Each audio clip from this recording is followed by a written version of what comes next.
Tienes tanta hambre, man, que andas viendo pasteles por todos lados. Eso es pura imaginación. No, este sí era un pastel de veras. Lo toqué con la varita mágica y desapareció. A ver, desaparece toda la vecindad. Anda, a ver. Es varita mágica, no bomba atómica.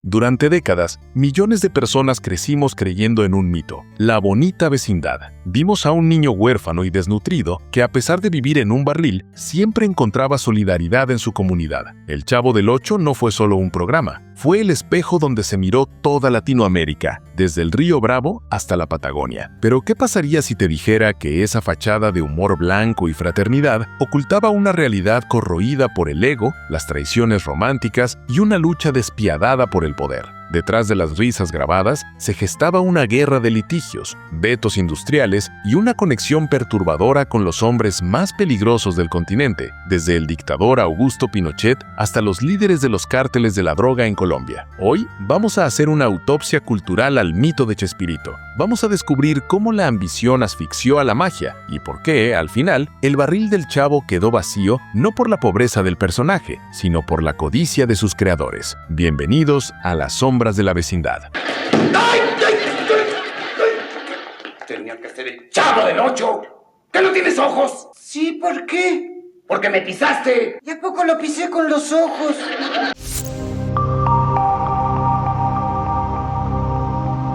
A principios de los años 70, Roberto Gómez Bolaños, Chespirito, no solo buscaba actores, buscaba arquitectos para su visión. En esos primeros años, la dinámica era casi idílica, una hermandad que trascendía el set de grabación. Bolaños atrajo a talentos como Ramón Valdés mediante una promesa inusual en la rígida televisión mexicana: libertad absoluta. Puedes tomarte el tiempo que quieras, le dijo Chespirito a Valdés para asegurar su lealtad. Durante un tiempo, el elenco pasó casi 24 horas al día juntos entre grabaciones y giras, creando una cohesión que el público percibía como real. Pero esta familia tenía una estructura estrictamente vertical. Chespirito era el sol alrededor del cual orbitaba todo el universo narrativo. Él escribía, dirigía y sobre todo poseía cada gramo de propiedad intelectual. La armonía dependía de una sola cosa: que nadie cuestionara la autoridad del padre. Sin embargo, cuando personajes como Kiko o Don Ramón comenzaron a brillar con luz propia, robándose el corazón del público, la falla tectónica del ego comenzó a agrietar los cimientos de la vecindad. ¡Cierra ese cajón! ¡Ay, mi manita! ¡Mi mano! ¿Qué tiene? ¿Te dio calambres, papi? ¡La otra! ¡Ay!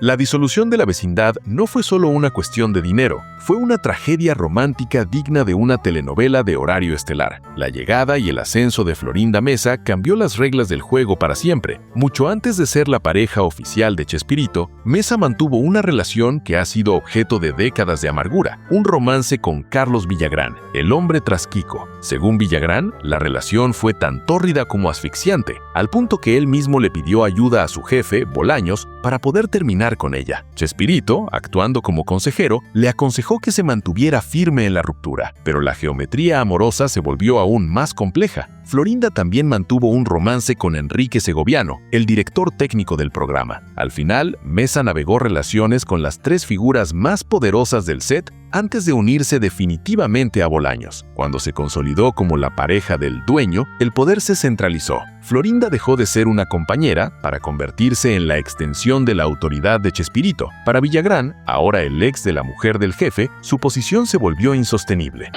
¿Y te hago de Pega los ojos así como te corote así. No vaya a ser contagioso. Ven, Kiko, no te juntes con esa chusma.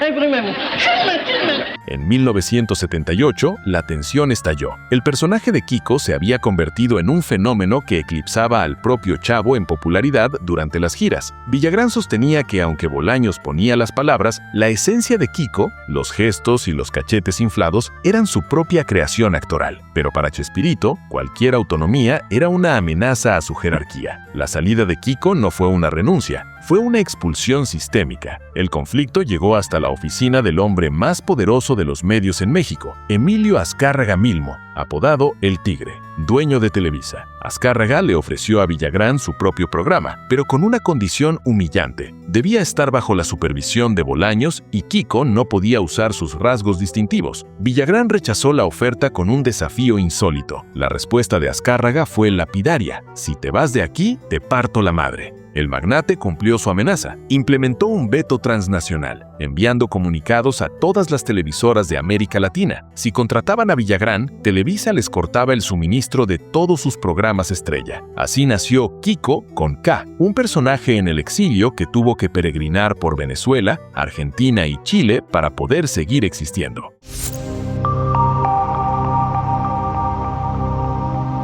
Si la salida de Kiko fue ruidosa, la partida de Ramón Valdés en 1979 fue una dimisión silenciosa y melancólica que mató el alma del programa. Aunque Villagrán dice que se fue por solidaridad, la realidad era más desgastante. Valdés ya no soportaba el ambiente laboral tóxico generado por Florinda Mesa. Ramón, un hombre que valoraba el respeto, no aceptaba que Mesa, ahora con aires de directora, corrigiera a actores veteranos. Un incidente con unas donas, donde Mesa humilló a Edgar Vivar por su peso, fue la gota que derramó el vaso. Valdés se dio cuenta de que ya no podía distinguir entre la mujer que lo abofeteaba en la ficción y la que lo mandaba en la realidad, pero las traiciones llegaban a niveles mezquinos. La Chilindrina relató una anécdota que destruyó su relación con Mesa para siempre. Al regresar de una gira, ambas traían abrigos de piel prohibidos por la aduana mexicana. Cuando interceptaron a Mesa, ella, en lugar de asumir su falta, delató a su compañera. Los agentes confiscaron todo. Esa falta de lealtad básica evidenció que en el corazón del elenco, la confianza estaba muerta. Y el otro día, ¿cómo me la encontré en la carnicería preguntándole al carnicero por medio kilo de pellejos? Mire, si preguntaba por medio kilo de pellejos es porque quería saber dónde estaba usted.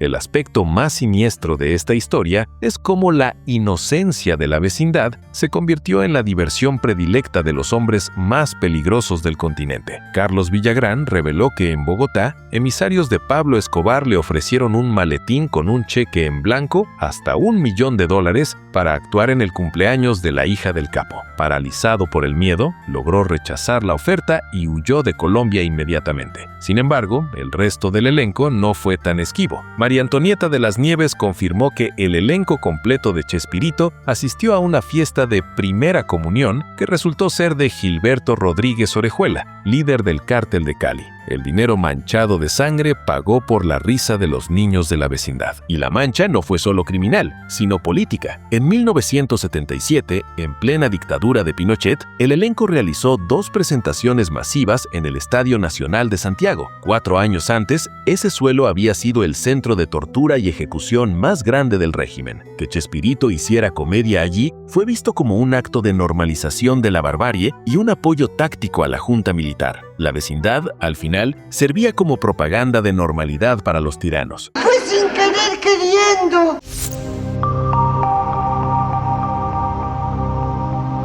La muerte de Roberto Gómez Bolaños en 2014 no trajo la paz, sino que intensificó la guerra por su inmenso legado financiero. Florinda Mesa quedó como la viuda oficial, pero fue rápidamente desplazada de las decisiones reales por los hijos de Bolaños. El conflicto entre el sentimiento y el negocio llegó a su punto máximo en agosto de 2020. En medio de una pandemia mundial, El Chavo del Ocho desapareció de todas las pantallas del planeta. No fue por censura, sino por un fracaso en la renovación de contratos entre Televisa, dueña de las cintas, y Grupo Chespirito, liderado por el hijo del comediante, dueño de los derechos intelectuales. Florinda Mesa denunció el apagón como una agresión hacia la gente, pero su voz ya no tenía peso en la mesa de negociaciones. Quedó como la guardiana emocional de una marca que ya no controlaba legalmente. La vecindad que nos unió durante 50 años se apagó por una disputa de chequeras. No hay trabajo malo, señora. Lo malo es tener que trabajar.